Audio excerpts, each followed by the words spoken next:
Il y a un truc hyper étrange dans One Piece et personne n'en parle vraiment. Pourquoi Ymue a changé d'avis? Pourquoi il veut maintenant recruter Loki et même kidnapper les enfants d'Elbaf alors qu'il a lui-même dit les géants ne sont pas compatibles avec le gouvernement mondial. Envoyer des chevaliers divins là-bas, c'est trop dangereux. Donc la vraie question, c'est pourquoi maintenant? Qu'est-ce qui a changé?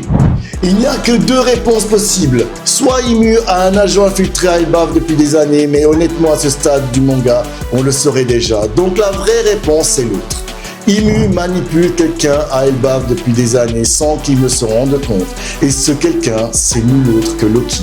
Et tout commence avec un nom, Mossa Mossa.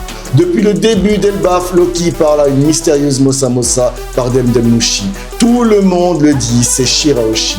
Mais en réalité, ça n'a jamais été confirmé, jamais. Mossa Mossa, ça veut juste dire promise, fiancée, petite amie. Et Loki le dit lui-même, ils ne se sont jamais vus. Maintenant, imaginez. 6 ans enchaînés à un arbre, tu parles qu'à des animaux et la vraie seule voix humaine que tu entends pendant 6 ans, c'est elle. Normal que tu t'attaches, normal que tu développes des sentiments et pendant ce temps-là, cette voix récolte des informations, les lieux, les failles, les secrets d'Elbaf sans que Loki lui-même ne se rende compte.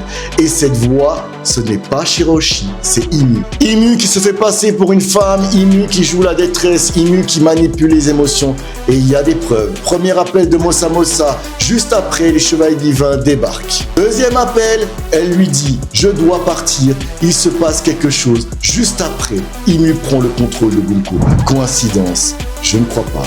Ymue n'a jamais changé d'avis sur Elbaf, il a juste trouvé la meilleure arme possible. Pas une armée, pas des dieux, mais le cœur brisé du prince d'Elbaf, Loki. Dis-moi en commentaire si pour toi, Mossa Mossa, c'est Ymue depuis le début et abonne-toi parce qu'ici on écrit l'histoire avant que Oda ne la décide.